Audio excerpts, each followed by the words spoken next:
Veritas in tenebris. Lumen ad revelationem.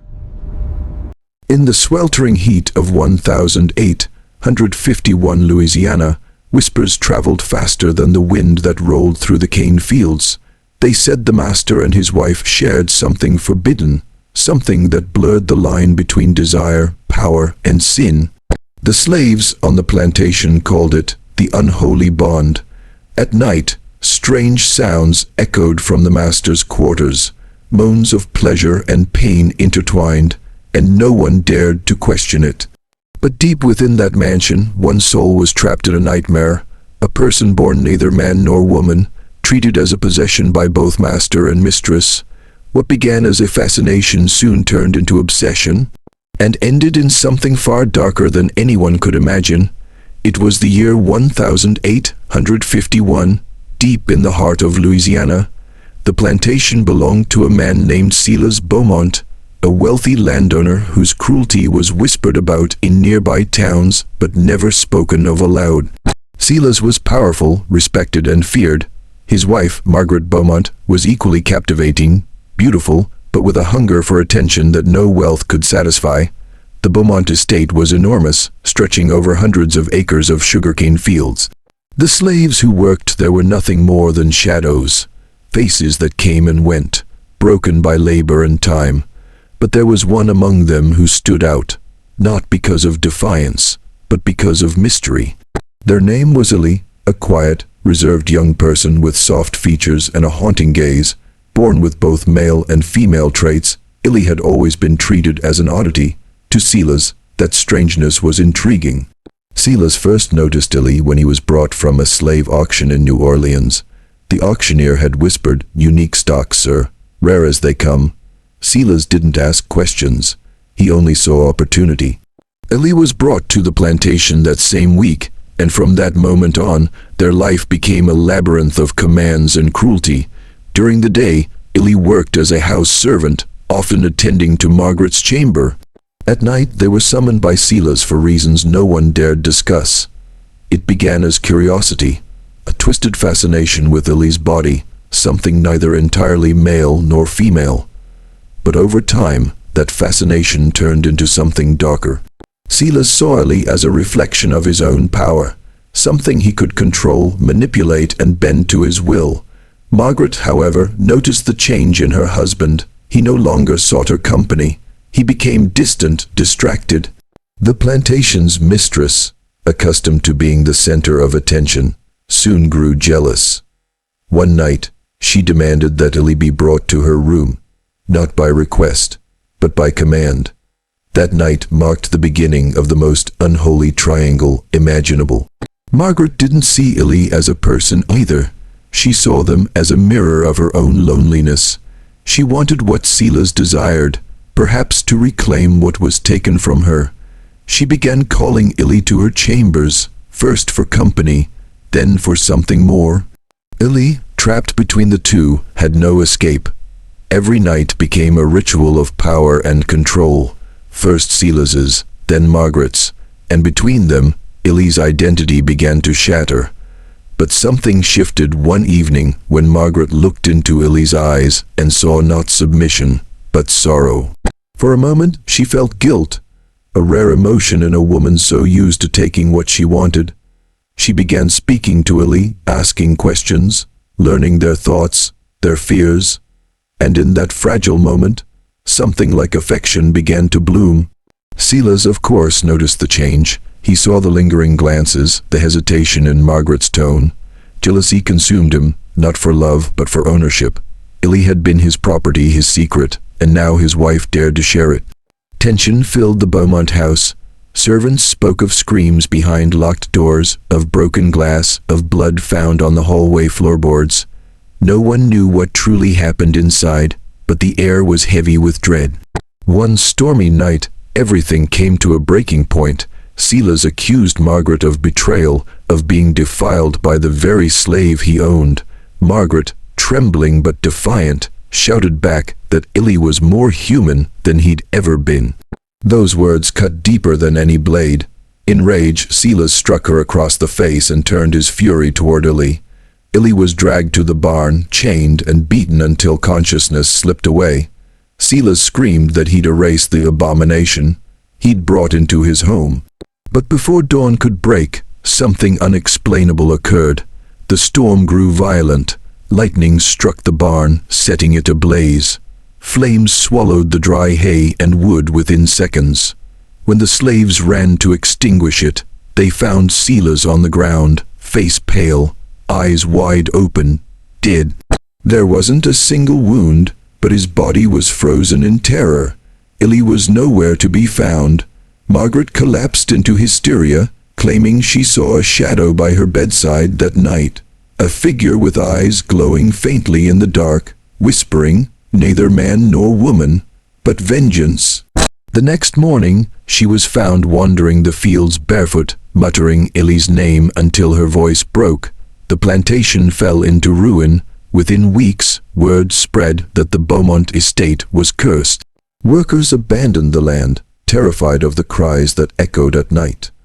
They said you could still hear Silas's screams carried by the wind, and if you walked near the ruins of the barn, you might catch a glimpse of Illy, standing in the ashes, half in shadow, half in light.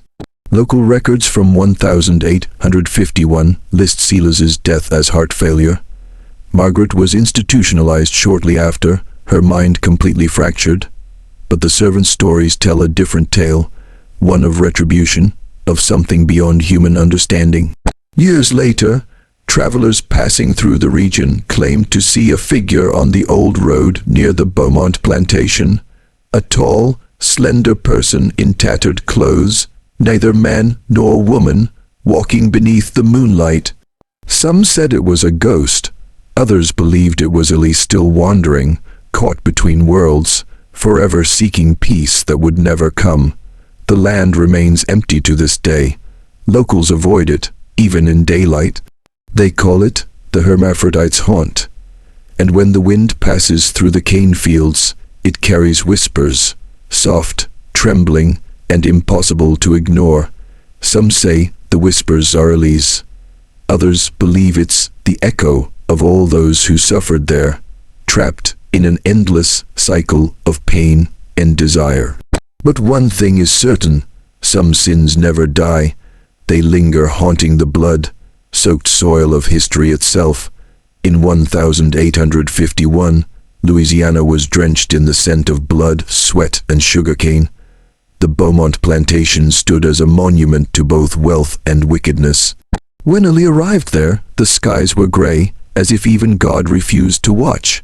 Purchased at an auction in New Orleans, Illy was labeled as rare, a term whispered among traders who treated human lives as trophies. No one could look at Illy without pausing.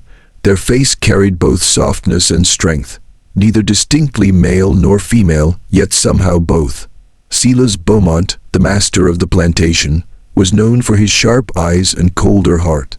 He saw Illy not as a person, but as a curiosity, a divine mistake he could own. The slaves who worked the fields avoided eye contact with the newcomer. They could sense something unnatural, or perhaps something sacred, cloaked beneath the dirt and bruises. On the first night, Illy was bathed, clothed, and made to serve in the mansion.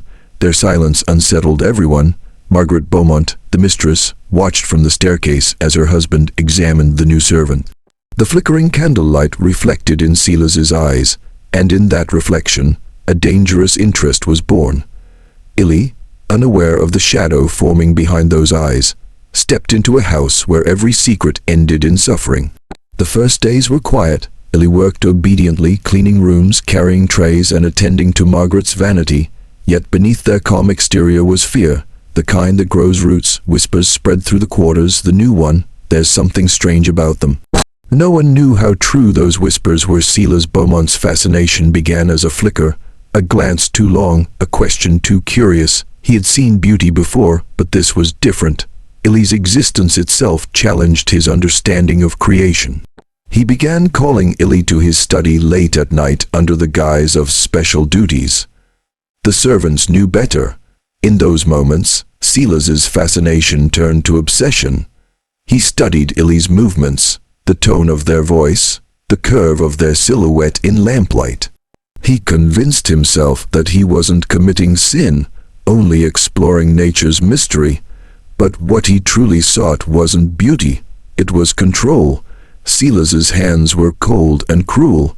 He treated Illy as one might treat a rare object, something to be examined, possessed, and hidden. Illy learned to obey without question, because disobedience meant punishment. Each night felt like falling into darkness with no way out. Yet something inside Silas began to change. The more he possessed Illy, the less satisfied he felt. He started seeing things, shadows moving when no one was there, whispers seeping through the walls. He believed Illy was cursed, perhaps even touched by something unholy. Still, he couldn't stop himself. What he didn't realize was that Margaret, his wife, had begun to notice his absence at night, and the faint scent of another on his skin. Margaret Beaumont was not a woman easily ignored. Once admired across Louisiana for her beauty, she had grown bitter in her loneliness. Silas had not touched her in months, and she knew why. One evening, as she descended the staircase, she caught sight of Illy leaving Silas's study. Disheveled, eyes lowered, trembling. Jealousy burned in her chest like wildfire. But alongside that jealousy came curiosity.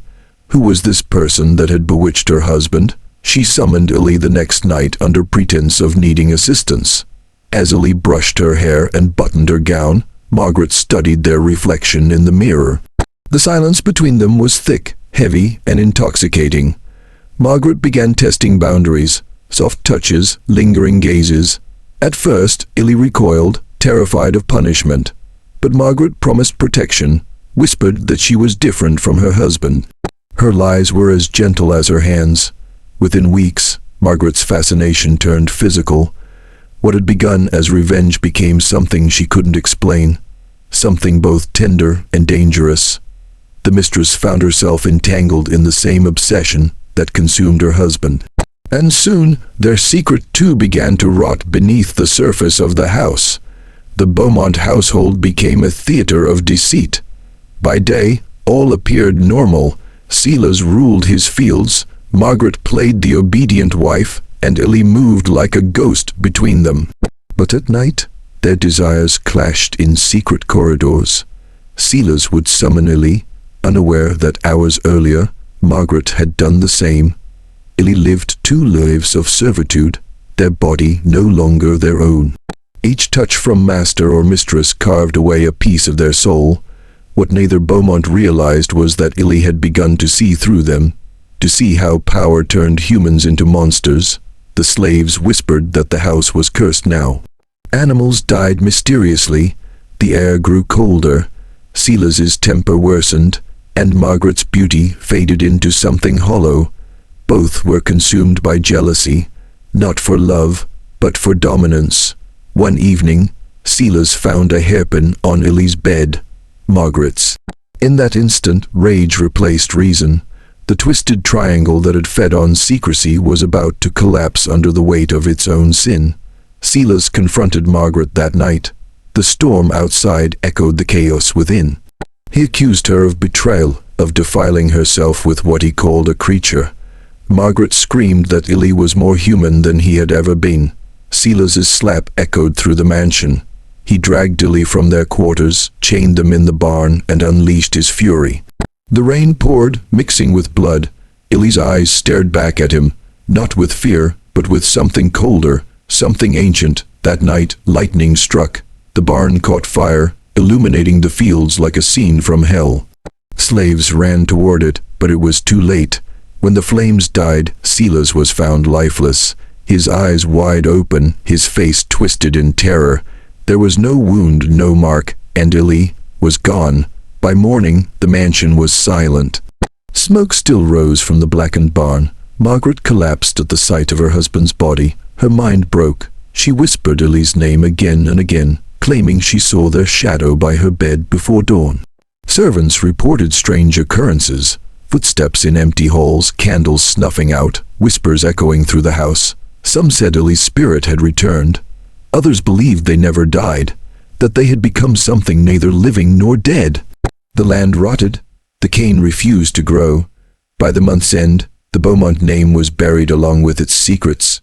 Even generations later, no one rebuilt the Beaumont estate. Locals avoid the ruins.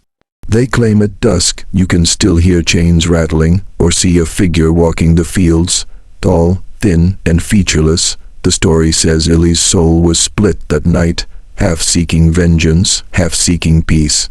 Some say the wind that moves through the cane fields carries their voice, whispering the sins of the Beaumonts to anyone who listens. Travelers passing through the old Louisiana roads still report seeing a silhouette beneath the moonlight. Neither man nor woman, only shadow, and so the curse endures, reminding all who dare to remember that some obsessions do not end in death. They live on, in blood, in soil, in the silence of the night. Some tales are born from cruelty, others are forged by forbidden desire, but this one was born from both. Thank you for watching Obscure Testament. Don't forget to like, share, and subscribe for more terrifying stories from the shadows.